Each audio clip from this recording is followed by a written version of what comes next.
안녕하십니까. 오라클 클라우드의 새로운 소식을 쉽게 전달해드리는 OCI 읽어주는 곰돌스의 쉬운 두 번째 시간입니다. 저는 이번 주도 역시나 진행을 맡은 자바 읽어주는 남자 아빠곰이고요. 안녕하세요. 올리비아입니다. 안녕하세요. 민서빠입니다. 안녕하세요. 곰돌입니다. 안녕하세요. 김재월입니다. 네. 지난주에 이어서 금주도 토일 월 3일의 연휴가 있었죠. 많은 분들이 좋은 곳에서 가족분들과 즐거운 시간 보내셨길 바라봅니다. 연휴에도 곰돌스는 쉬지 않고 OCI 소식 한번 전해드리도록 하겠습니다. 금주는 업데이트 소식이 많지 않아서 특별하게 요즘 말도 많고 탈도 많은 데이터 메시에 대해서 한번 심도 있게 알아보는 시간 가져보도록 하겠습니다. 우선 이번 주 업데이트 소식 먼저 전해드리도록 하겠습니다. OCI NoSQL 데이터베이스 클라우드 서비스에 새로운 업데이트가 올라왔네요. OCI NoSQL 데이터베이스 클라우드 서비스는 AWS의 다이나모DB에 상응하는 서비스죠. 민서빠님, AWS 다이나모DB는 익숙하지만 OCI NoSQL 데이터베이스 서비스는 생소한 분이 많을 것 같아요. 두 서비스를 간단하게 비교해 주시고 이번 주 업데이트 요약 좀 부탁드릴게요. AWS의 다이나모DB와 OCI NoSQL 서비스는 같은 거라고 생각하면 될까요? 아빠곰님께서 말씀하신 것처럼요. OCI NoSQL 서비스는 아마존의 다이나모DB에 상응하는 서비스예요. 다이나모DB와 유사한 특징을 갖고 있고요. 그리고 사용하는 방식도 비슷하고 과금하는 체계도 유사합니다. OCI NoSQL 서비스는요. 지난 5월 2일에 OCI 티키타카 코너에서 자세히 다룬 적이 있습니다. OCI NoSQL에 대해서 상세한 설명이 필요하시다면 이 영상을 시청하시기를 추천드립니다. 아빠곰님께서 요청하신 것처럼 이번 주 업데이트를 정리하기 전에 OCI NoSQL의 주요 특징을 9가지로 나눠서 간단하게 살펴보도록 하겠습니다. 첫 번째로 OCI NoSQL 서비스는요, 완전 관리형 클라우드 서비스입니다. OCI NoSQL의 모든 관리적인 요소와 패치, 튜닝에 대해서는 오라클이 전담하기에 사용자의 편의성이 상당히 좋고요. 두 번째 특징은 탄력적인 스케일 관리가 제공된다는 점입니다. OCI NoSQL 테이블을 생성할 때요, 프로비전 용량 설정 방식과 온 디맨드 용량 설정 방식 두 가지 중에서 하나를 선택할 수가 있는데요. 프로비전 용량 설정 방식을 사용하면 테이블에 대해서 부하 정도에 따라서 사용자가 직접 스케일 아웃 혹은 스케일 인의 규모를 등록하고 변경할 수가 있고요. 온 디맨드 방식은 부하 정도에 따라서 자동으로 규모가 늘어나거나 축소되는 스케일 아웃과 스케일 인이 자동 조절됩니다. OCI NoSQL은요, 데이터 처리에 10ms 이내로 완료가 되는 고성능의 기능을 제공을 하고요. OCI NoSQL 서비스의 가장 중요한 특징은 데이터 모델 유연성이 뛰어나다는 점입니다. OCI NoSQL 서비스는요, 제이슨 형식의 스키마 프리 타입의 테이블과 고정 스키마 타입의 테이블을 모두 지원합니다. 데이터의 특성에 맞게요. 모델 타입을 선택할 수 있다는 점이 가장 큰 강점이고요. 화면에 보시는 것처럼 두 가지 데이터 모델은 모두 SQL을 제공하기 때문에 데이터 조회의 편의성이 상당히 높습니다. 일반적으로 NoSQL은 보안 설정이 취약하다는 약점이 있는데요. OCI NoSQL은 롤과 프리빌리지를 이용해서 강력한 보안 설정 기능이 제공됩니다. OCI NoSQL은요, 저장 용량과 데이터 읽기, 쓰기 처리량 규모로 과금하기에 상당히 저렴하게 사용할 수 있는 서비스고요. 키밸류, 다큐먼트 DB, 그리고 관계형 데이터베이스와 같은 고정 스키마 방식을 처리하는 직관적이고 단순한 API를 제공합니다. 또한 SQL 인터페이스를 제공하기 때문에 개발자 사용 편의성이 상당히 높습니다. OCI NoSQL은요, 고가용성 아키텍처가 빌트인되어 있습니다. 각 테이블의 샤드는요, 3개의 복사본으로 유지하게 되어 있고요. 각 복사본은 OCI 데이터 센터에 물리적으로 격리된 공간에 저장되기 때문에 데이터 안정성이 상당히 뛰어나고요. 고가용성의 특징을 제공합니다. 마지막으로 OCI NoSQL 서비스는요, 오라클 NoSQL 기술을 바탕으로 만들어졌습니다. 오라클 NoSQL은 온프렘과 다른 클라우드 서비스에서도 설치 가능한 오라클 솔루션입니다. 따라서 OCI NoSQL 서비스와 다른 곳에 설치가 되어 있는 오라클 NoSQL을 하이브리드로 구성하는 것이 가능합니다. 종합해보면 OCI NoSQL은요, 저렴하고 사용하기 편리한 완전 관리형 서비스고요. 스키마 프리한 제이슨 테이블과 고정 스키마 타입의 테이블 모두를 제공합니다. 그리고 고성능 고가용성을 제공하는 오라클 클라우드의 대표적인 NoSQL 서비스입니다. OCI NoSQL에 대해서는 이 정도로 요약하면 될 것 같고요. 이번 주에 OCI NoSQL에 대해서 사용자 편의성을 높이는 두 가지 기능이 새로 공개가 됐습니다. 이번에 공개된 첫 번째 기능은요, OCI 콘솔상에서 OCI NoSQL 테이블에 JSON 파일 데이터를 로딩하는 기능이 추가가 됐습니다. 파일에 저장된 JSON 데이터를요, OCI NoSQL 테이블에 적재하는 기능인데요. 파일 적재에 적용되는 데이터 크기는요, 수천 개 수준의 데이터 규모입니다. OCI NoSQL 데이터 적재 UI 기능과 함께 OCI 콘솔상에서 OCI NoSQL 테이블에 실행되는 SQL의 실행 계획을 조회하는 기능이 새롭게 추가가 됐습니다. 관계형 데이터베이스의 이해가 높으신 분들은 데이터를 조회하는 SQL문을 작성하시고요. 해당 SQL의 실행 계획을 확인하고 특정 테이블에 인덱스를 추가해서 쿼리를 튜닝하는 경험이 있으실 겁니다. 이런 경험을 OCI NoSQL 서비스에서도요, 그대로 활용할 수 있다는 것이 이번 업데이트 핵심입니다. 이번에 추가된 두 개 업데이트를 이용해서 간단한 시나리오를 한번 구성해 봤는데요. 보시는 화면은 OCI NoSQL의 테이블을 생성하는 결과입니다. 픽스 스키마 형태로 라이브랩이라는 테이블을 만들었고요. 라이브랩 테이블은 ID, 카테고리, 타이틀, URL이라는 4개의 컬럼으로 구성됩니다. 새로 만든 테이블에 데이터를 로딩하기 위해서요. 655개의 JSON 데이터가 저장되어 있는 파일을 준비했고요. OCI 콘솔의 라이브랩 테이블 상세 관리 페이지에서 이 파일을 업로드하면 데이터가 일괄 적재됩니다. 수천 건 수준의 초기 데이터 적재 및 테스트 데이터 적재의 편의성을 높이는 기능이고요. 파일을 등록하면 현재 655개의 데이터가 저장됨을 확인할 수 있습니다. 라이브랩 테이블은 상세 페이지에 데이터 탐색 탭에서요, SQL로 데이터를 조회하는 UI 기능을 제공하는데요. 보시는 것처럼 카테고리가 데이터 사이언스인 데이터를 조회하는 쿼리를 등록하고 실행하면 결과가 출력됩니다. 결과가 출력된 다음에 질의 실행 계획 표시 버튼을 클릭하면 현재 쿼리가 실행된 실행 계획을 확인할 수 있고요. 실행 계획은요, 현재 쿼리를 수행하기 위해서 라이브랩 테이블을 어떤 방식으로 물리자원에 접근했는지를 보여주는데요. 현재 실행 계획을 보면 아이디별로 데이터에 접근해서 카테고리 컬럼을 필터하는 풀 테이블 스캔 방식으로 처리됨을 볼 수 있습니다. 이 경우에 쿼리 실행 속도는요, 데이터가 증가함에 따라서 점차로 느려질 수밖에 없습니다. 이런 문제를 해결하기 위해서는요, OCI NoSQL에서는 테이블별로 세컨더리 인덱스를 여러 개 만들 수가 있습니다.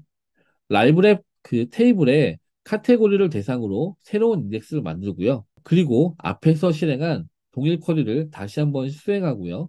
실행 계획을 확인해 보면 카테고리 인덱스를 이용해서 인덱스 레인지 스캔 방식으로 데이터를 접근함을 확인할 수 있습니다.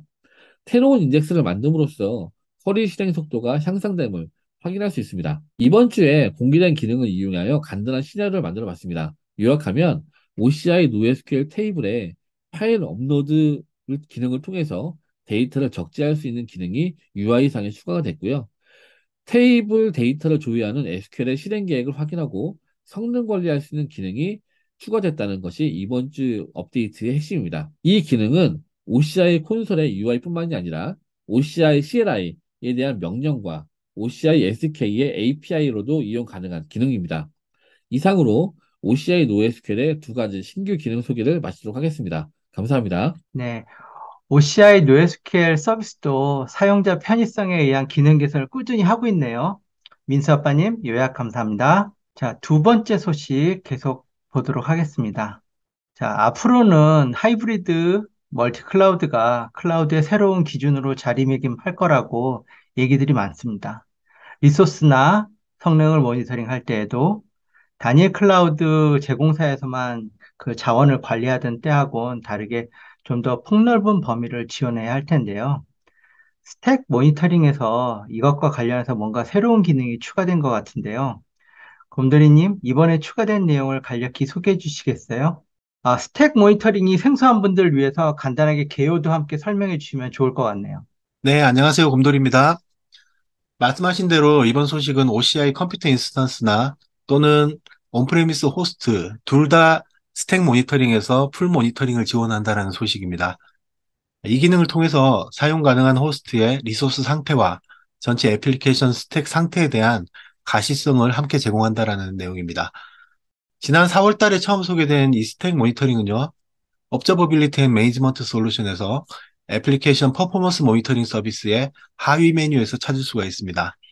이 스택 모니터링은 에이전트를 기반으로 기존의 OS 매니지먼트 서비스 에이전트가 활성화되어 있다면 디스커버리해서 오라클 데이터베이스나 웹로직, EBS 등이 자동 검색되면 해당 애플리케이션 스택에 대해 보다 풍부한 모니터링 내역을 가시화할 수가 있습니다. 엔터프라이즈 서머리 보기를 활용해서 OCI 컴퓨터나 온프레미스 호스트의 집합 전체의 가용성 상태를 검토할 수가 있고요. 각 호스트의 리소스 상태에 대해서 좀 더 세분화된 모니터링 정보가 필요하면 올 리소스나 리소스 디스커버리 등의 연관된 리소스를 찾아서 들어가 보면 아주 상세한 모니터링 내역을 확인할 수가 있습니다. 스택 모니터링은 핵심 성과 지표에 대해서 빠르게 액세스할 수 있는 별도의 홈페이지를 제공하는데요. 이 홈페이지에는 호스트의 상태나 그 상태에 대한 세부 정보가 포함이 되어 있습니다. 즉시 사용 가능한 차트를 사용해서 높은 메모리 활용률과 같은 이런 성능 문제를 빠르게 식별할 수도 있고요. 테이블을 활용해서 모든 마운트 지점에 파일 시스템 활용도를 쉽게 검토할 수도 있습니다. 열려있는 알람을 검토하고 링크를 클릭하면 새 탭에서 더 자세한 정보와 함께 알람을 볼 수가 있습니다. 풀 모니터링이 되면 다차원 매트릭을 활용해서 일반 CPU나 메모리, 디스크 등의 기본 리소스 외에도 애플리케이션 스택에 특화된 모니터링이 가능한데요. 현재 버전으로는 지원되는 리소스 타입이 EBS, 오라클 데이터베이스, 웹로직, 그리고 최근에 추가된 PDB, 이것들을 별도로 모니터링할 수 있도록 선택할 수가 있고요. 호스트 타입은 아직은 리눅스에만 지원이 가능합니다. 점점 이 스택 모니터링의 기능이 더 확장될 예정인데요. 더 많은 애플리케이션을 지원하고 호스트는 윈도우즈 서버를 비롯해서 솔라리스까지도 확대 지원될 예정이라고 합니다. 이상으로 스택 모니터링에서 추가된 새 기능의 설명을 마치겠습니다. 감사합니다. 네, 감사합니다. 자, 이번 주 업데이트 소식은 마치고 요즘 핫한 주제죠? 예, 데이터 메시에 대해서 알아보는 시간 가져보도록 하겠습니다. 안녕하세요, 올리비아님. 안녕하세요. 아빠곰님. 올리비아 김은희입니다. 만나 뵙게 되어 반갑습니다. 네, 감사합니다. 최근 데이터 메시라는 개념이 많이 나오고 있는 것 같은데요. 데이터 레이크, 뭐 데이터 레이크 하우스, 데이터 메시 등 많은 유행어가 있는데 이렇게 막 나오면 그 개발자들은 마케팅용으로 치부하는 경향이 좀 있어서요. 좀 더 정확히 들어보고 보면 좋을 것 같아요. 예, 올리비아님, 데이터 메시가 어떤 의미일까요? 네. 데이터 메쉬라고 하면 데이터를 잘 엮은 망, 메쉬, 이렇게 생각이 되실 텐데요. 데이터를 잘 활용해서 분석도 하고 데이터를 운영에도 사용하자라는 의미에서는 데이터들이 잘 엮여 있어야 하므로 맞는 말일 수 있지만 엄밀하게 말하면 데이터 메쉬는 데이터 자체의 망은 아니에요. 데이터 서비스들이 그물형 망을 이룬 것을 의미하는데요. 데이터 서비스들이 중앙 집중적인 중계를 거치지 않고, 즉, 중앙 허브를 통하지 않고도 직접 접속될 수 있는 네트워크를 데이터 메쉬라고 합니다. 최근에는 아시다시피 멀티 클라우드에서 데이터들이 분산되어 있는데요. 데이터는 엣지, 온프렘 데이터 센터, 퍼블릭 클라우드, 사스 애플리케이션, 소셜 네트워크 등 어느 곳에서든 만들어질 수 있고 분산되어 있는 환경이기 때문에 데이터들이 만들어지는 어느 노드든지 간에 다른 노드의 데이터와 서로 데이터를 주고받을 수 있도록 데이터 서비스가 메쉬를 이루면서 연결되어야 해요. 즉, 중앙 허브를 통하지 않더라도 컨트롤러가 있으면 통제가 되고 작동하는 데이터 서비스의 망, 이것을 데이터 메쉬라고 합니다. 그 데이터 메시가 데이터 서비스의 메시, 그물망이라는 그런 뜻이로군요. 그러면은 중앙 허브를 통하지 않으면서도 통제되는 것이 핵심으로 들리는데요.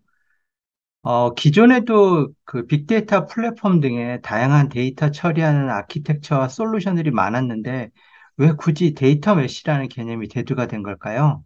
네, 우선 데이터 메쉬라는 단어는 2016년 가트너 보고서에서 처음 나온 단어예요. 다시 대두된 것은 2019년인데요. 또트웍스 컨설팅에서 모놀리식 데이터 레이크를 넘어서 분산된 데이터 메쉬로의 전환이라는 논문이 나오면서 데이터 메쉬라는 용어가 널리 퍼지기 시작했어요. 이제 3년이 된 개념이네요. 개념의 원작자는 또트웍스 컨설팅의 자막 드간인데요. 제가 그의 글들과 유튜브 세미나들을 통해서 원작자의 개념을 이해하려고 했고, 오늘 이 개념을 소개해 드리려고 합니다. 우선 자막 드가니는 기업들이 빅데이터 분석 프로젝트를 진행할 때 여러 가지 어려움에 직면하고 있는 것을 발견했다고 해요. 빅데이터 플랫폼을 구축을 했지만 분석을 하려고 하면 일단 필요한 데이터를 얻기도 어려웠고, 다양한 소스에서 대규모 데이터를 빠르게 얻는 것도 어렵고, 데이터 마트에 데이터들이 들어있어서 활용을 할 수 있는데 그 데이터의 정확한 의미와 계보를 아는 것이 어려웠고, 업무 부서들이 그 데이터에 대해서는 잘 알고 있어서 부서들과 소통을 해야 되는데 시간이 걸리고 해서 결국은 데이터 실험을 빠르게 하고 결과를 활용하는데 실패하는 것을 많이 관찰했다고 해요. 이런 과정에서 많은 솔루션이 있지만 왜 이런 상황이 왔을까 의문을 갖게 되었고, 그래서 개념을 한번 바꿔보자라고 생각을 한 것 같아요. 그녀가 문제의식을 느낀 부분이 세 가지 점이었는데요.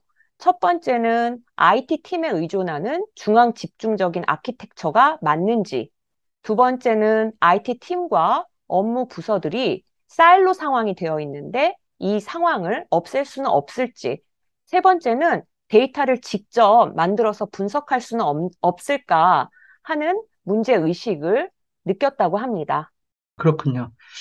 그 기업의 다양한 부서에서 데이터 분석을 하는데 꼭 IT 팀이 데이터를 만들어줄 때까지 기다려야 하고 데이터의 정확한 의미를 알지 못하는 데서 무척 답답할 수도 있었다고 생각이 됩니다.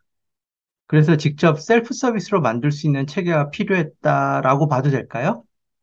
네, 정확하게 보셨는데요. 그녀가 강조하는 것이 데이터 소유권을 업무 부서에서 가지고 데이터 제품을 만들자. 그리고 셀프 서비스로 만들어서 활용하자는 거예요. 현재는 ETL도 잘 발달되어 있지만 실시간 데이터를 처리할 수 있는 데이터 파이프라인도 있고 데이터 마트나 API로 데이터가 서비스가 되고 있죠. 그러나 여전히 데이터 소유권이 IT 팀에 있어서 IT 팀이 만들어줘야 하는 방식이에요. 또 데이터 웨어하우스에서 넘어온 데이터 마트의 데이터는 계보라든지 정확한 의미를 알려고 하면 현업과 소통을 다시 해야 되고요. 이런 과정을 볼 때 데이터를 원활히 활용하기에는 아직 부족하다라고 생각을 한 것 같아요. 그런데 이제 앱에서 마이크로 서비스를 보면 일체형에서 작게 쪼개서 애자일 개발이 가능하잖아요. 여기서 착안을 해서 데이터 관리 아키텍처도 해체를 하되 어떤 방법을 취할 것인가를 고민했던 것 같고, 시스템이 부서별로 쪼개져 있는 것처럼 데이터 관리 아키텍처도 부서별로 업무 도메인별로 해체를 하자라고 생각한 것 같아요. 음, 이런 과정에서 데이터 제품이라는 변하지 않는 완전한 상품을 만들어서 타 부서와 공유해서 쓰자. 이런 의미에서 데이터 제품이라는 개념이 나왔습니다. 즉, 거버넌스하고 인프라는 중앙에 두고 부서별로 셀프 서비스를 통해서 데이터 제품을 만들어 쓰자. 이때 데이터 서비스 메쉬가 있으면 이 데이터 서비스 메쉬를 활용해서 셀프 서비스로 데이터를 만들어서 사용할 수 있다라고 생각한 것으로 보여요. 음. 현재 아키텍처를 생각을 하면서 이제 새로운 개념을 좀 접하다 보니까 그 미래에 어떤 그림으로 펼쳐질지 알 것 같기도 하고 이 유튜브를 보시는 시청자들도 각자 생각하는 그림이 있으실 것 같은데요. 저는 궁금증이 좀 많이 생기는 것 같아요. 그렇다면 그 데이터 웨어하우스, 데이터 레이크의 그런 진보가 이제 사라지고 데이터 메쉬로 다 바뀌어야 하는 것인가? 그리고 이게 그러면 데이터 마터는 무엇이 다른 거지? 하는 생각이 드는데요. 이건 어떤가요? 네. 그 플루언트하고 자막 드가니가 토론한 세미나 영상을 보면은요. 사회자가 데이터 웨어하우스, 데이터 레이크라는 진보가 잘못된 것이냐라고 묻는 질문이 있어요. 음, 여기에 그녀가 이렇게 답을 합니다. 잘못된 것이 아니다. 그러나 이런 진보가 계속되는 동시에 메쉬라는 생각의 전환이 있어야 한다고요. 제가 이 토론한 영상을 보면서 보는 관점은 기존의 데이터 웨어하우스나 데이터 레이크가 진보하는 것과 동시에 데이터 메쉬도 가능해야 하는 것으로 보입니다. 음, 그러니까 데이터 웨어하우스를 거치지 않고 데이터를 애플리케이션, 클라우드, DB에서 수집해서 데이터 제품으로 만들 수 있는 메쉬도 동시에 가능해야 한다는 것이겠죠. 이렇게 그녀가 대답한 것을 보면은 데이터 메쉬가 아키텍처나 솔루션이 아니라 아키텍처에 대한 철학이나 이론이나 개념에 가깝기 때문에 이렇게 말을 한 것 같아요. 지금은 아직 개념이어서 어떤 방향으로 발전해 갈지 모르겠지만 향후에 많은 벤더들이 다양한 데이터 서비스의 메쉬를 제공하게 되면 그때는 이런 데이터 서비스 메쉬에 대한 솔루션들이 해체와 융합이 나타나게 될 거고 그때가 되면 저희도 정확하게 데이터 관리의 미래를 알 수 있게 될 것 같습니다. 음. 그리고 두 번째 질문인 데이터 마트와 데이터 메쉬를 비교하자면요. 분석을 위해서 데이터를 모아놓은 점에서는 두 가지가 비슷하다고 볼 수 있어요. 하지만 데이터 마트는 탑다운 방식으로 어떤 정해진 문제가 있을 때 정해진 데이터를 모은다 하는 전제에서 시작을 했고요. 데이터 웨어하우스를 거쳐서 데이터를 모아 놓았다면 데이터 메쉬는 바텀업 방식으로 데이터 제품을 만들 때 얘기를 하는 거고요. 현업이 주도적으로 필요에 따라 유동적으로 서비스 메쉬를 사용해서 쓴다는 점에서 다를 것으로 보입니다. 네. 기존의 진보는 계속하면서 업무 부서에서 주도적으로 데이터 제품을 만들 수 있는 셀프 서비스 인프라. 다시 말해서 데이터 서비스의 메시도 있으면 좋겠다는 내용이로군요. 그리고 여러 가지 다양한 개념 중에서 데이터 제품이라는 단어가 가장 중요해 보이는데요. 현업들이 데이터 제품을 만든다는 것이 어떤 의미일까요? 네, 여기에 대해서는 인사팀을 예로 설명해 볼게요. 현재 인사부는 데이터 제품 팀이라고 생각하지도 않고 다른 부서를 위해서 데이터 제품을 만들어서 제공해야 한다라고 생각도 하지 않죠. 하지만 데이터 메쉬의 개념에서 본다면 인사부는 데이터 제품을 만들어서 다른 부서에 제공을 해야 됩니다. 그러면 데이터 제품이 무엇인가 궁금하실 텐데요. 쿼리 테이블이라든지 파일이라든지 데이터 스트림, BI 대시보드, 머신러닝 모델 등 다양한 것들을 데이터 제품에 포함할 수가 있어요. 다시 인사부로 돌아가서 만약 직원들이 성과 기반으로 보너스를 계산하는 앱을 만든다고 가정해 볼게요. 인사부는 모든 데이터의 소유권을 갖고 데이터 제품을 만들어서 카탈로그에 올려서 타 부서에 제공을 해야 합니다. 그러면 이 데이터 제품을 가지고 분석팀이 보너스를 계산하는 모델을 만들 것이에요. 그리고 이것을 카탈로그에 올려서 제공을 하고 이를 토대로 재무부서는 보너스를 지급할 것입니다. 그리고 IT팀의 역할이 관심이 있으실 텐데요. 예전에는 데이터 파이프라인을 만드는 데 중점을 두었다면 이제 데이터 메쉬의 개념 하에서는 셀프 서비스 인프라를 구축하고 지원하고 카탈로그하고 거버넌스를 관리하는 데 중점을 두는 것으로 바뀔 것이에요. 그렇군요. 데이터 제품이라는 개념이 대두되면서 부서는 양질의 데이터를 생성하는 업무가 추가가 될 것 같네요. 그리고 이제 데이터 메시의 아키텍처에 대해서 얘기해 볼까 하는데요. 오라클에서는 어떤 아키텍처 패턴을 제시를 하고 있나요? 네, 오라클은 강조하는 것이 단일 플랫폼 위에서 데이터 관리에 대한 엔드-투-엔드 솔루션을 가지고 있다는 것을 강조를 하고 있어요. 오라클에서 보시면 오라클 데이터베이스라든지 MySQL 데이터 서비스를 비롯해서 골든 게이트도 있고요. 그리고 머신 러닝이라든지 빅데이터 서비스, 인공지능 서비스도 있고 또 데이터 메쉬에서 중요한 개념인 데이터 통합 툴도 모두 가지고 있기 때문에 오라클은 엔터프라이즈 데이터 관리에서 최고의 기업이라고 일단 자부를 하고 있습니다. 오라클에서 제시하는 아키텍처는 두 가지 트랙으로 설명을 하고 있는데요. 첫 번째는 데이터 레이크를 하우스를 활용하는 것이에요. 그리고 다른 한 가지는 데이터 웨어하우스를 통하지 않고 데이터 메쉬를 구성하는 것으로 설명을 하고 음, 있어요. 첫 번째 데이터 레이크 하우스에 대해서 말씀을 드리면은요. 이름이 데이터 레이크, 데이터 웨어하우스 플러스 데이터 레이크가 되어 있잖아요.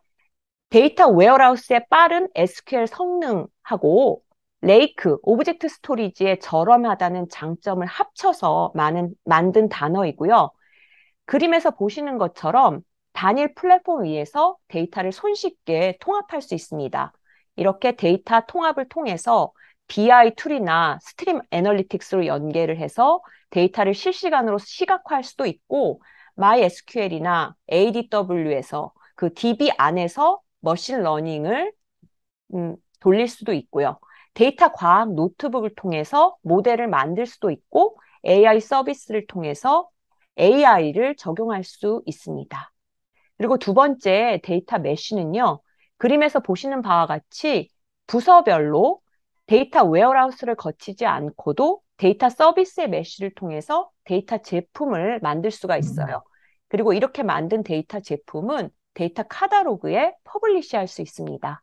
멀티 클라우드의 데이터베이스 간에는 OCI 골든 게이트를 통해서 실시간 스트림 데이터 메쉬를 구성할 수 있고요. 그리고 음, OGG-SA라는 오라클 골든 게이트 스트림 애널리틱스가 있는데요. 이것을 통해서는 실시간 데이터 파이프라인을 만들 수도 있습니다. 어, 음, 기존에 있었던 오라클 골든 게이트가 클라우드 형식으로 나온 OCI 골든 게이트는요, 마이크로 서비스로 리팩토링 되었어요. 그리고 기존에 있었던 CDC 기능에 더해서 빅데이터 스트리밍 처리가 가능한 툴로 진화되었습니다. 그리고 음, 오라클 데이터 메쉬에서 강점으로 강조하는 것은 이벤트 레저, 원장을 통해서 애시드처럼 데이터 신뢰성이 보장된다는 점, 그리고 폴리글랏으로 다양한 포맷의 데이터를 처리할 수 있다는 점을 들 수 있습니다. 이 오라클은 역시 단일 플랫폼 위에서 데이터베이스와 데이터 통합 툴을 강조를 하는군요. 골든게이트가 기존에 CDC 이외에도 그 스트림 데이터를 처리하는 것도 굉장히 중요해 보이네요. 결론적으로 데이터 메시는 조직의 변화가 그 수반이 돼야 될 것 같은데요. 올리비아님은 그 데이터 메시가 가까운 미래에 좀 가능하다고 보시는지요? 저는요, 데이터 메쉬가 직원들의 IT 능력에 따라서 가능할 수도 있고 가능하지 않을 수도 있다고 생각을 해요. 직원들이 IT 기술에 능숙해서 데이터 제품을 스스로 만들고 공유할 수 있다면 진정한 의미의 데이터 메쉬가 가능할 수 있고 또 가까운 미래에도 될 수 있을 것 같거든요. 그러나 직원들의 IT 능력이 그렇게 많지 않고 여전히 조직이 데이터 소유권을 가지고 데이터 제품을 만들어야 하지만 그것이 잘 되지 않는다면은 가까운 미래에 이루어지지 않을 수 있겠죠. 그런데 진정한 의미의 데이터 메쉬가 가능하다면은 테슬라의 앨런 머스크가 데이터 공장을 이야기했거든요. 이 데이터 공장도 향후에는 가능할 수 있을 것으로 보여요. 앨런 머스크가 언급한 것으로 보면은 그는 현재 방식이 장인이 한 땀 한 땀 데이터 제품을 만들어내는 수공업이라고 생각하는 것 같은데 이제 기업에서 데이터 메쉬를 통해서 데이터 공장이 가능해진다면은 빅데이터를 가지고 실시간으로 제품도 만들고 또 실시간으로 분석도 하고 실시간으로 운영에 사용할 수 있게 될 것이고요. 이렇게 데이터 공장이 가능해진다면 이것이 가능한 회사와 그렇지 않은 회사와의 격차는 매우 커질 것으로 보거든요. 근데 지금 현 시점에서 볼 때 저는 데이터 메쉬 인프라를 구축하는 것도 중요하지만 데이터로 분석할 문제를 규정하고 이에 맞는 데이터 제품이 무엇인지 만들어 나가는 것이 필요하다고 생각을 합니다. 데이터를 놓은 이후에 문제를 규정해서 분석을 하면 또 부족한 데이터가 보이기 마련이거든요. 그래서 인프라도 중요하지만 문제를 규정하면서 동시에 데이터를 만들어 나가야 한다고 생각해요. 그리고 기존에 데이터 레이크가 나왔을 때 운용의 묘가 없다면 데이터 늪이 될 수 있다고 한 것처럼 지금 데이터 메쉬라는 개념이 나왔을 때 문제를 규정해서 어떤 문제는 데이터 레이크하우스를 활용할 것인지 또 어떤 문제는 데이터 메쉬를 활용할 것인지 먼저 문제를 찾아내고 문제를 정해야 하는 것이 필요하다고 생각을 합니다. 네, 기업에서 데이터를 잘 활용하기 위해서 문제를 정의하는 것이 중요하다는 인식에 저도 100% 공감을 합니다. 오늘 데이터 메시의 개념과 오라클이 제시하는 아키텍처에 대해서 잘 들어보았습니다. 개념이 발전하면서 또 다양한 아키텍처가 나올 것으로 생각이 되는데요. 데이터 메시에 계속 관심 가지고 어떻게 기술 개발이 이루어지는지 한번 살펴봐야 할 것 같습니다. 오늘 처음 자리해 주셨는데 정말 좋은 설명 감사드립니다. 앞으로도 잘 부탁드려요, 올리비아님. 감사합니다. 자, 시즌 2 두 번째 시간 마치도록 하겠습니다. 오늘은 업데이트 소식은 많지 않았지만 요즘 핫한 데이터 메시에 대해서 심도 깊게 이야기하는 시간이었습니다. 하도 용어가 많아서 혼란스러웠는데 올리비아가 정말 잘 정리해 주신 것 같아요. 연휴가 끝나고 이제 다시 일상으로 돌아가면 또 많이 몸이 피곤합니다. 그전에도 똑같이 출근도 하고 그랬는데 벌써 연휴에 중독된 몸 힘드시겠지만 잘 추스리시고 일상으로 돌아가시길 바라며 마치도록 하겠습니다.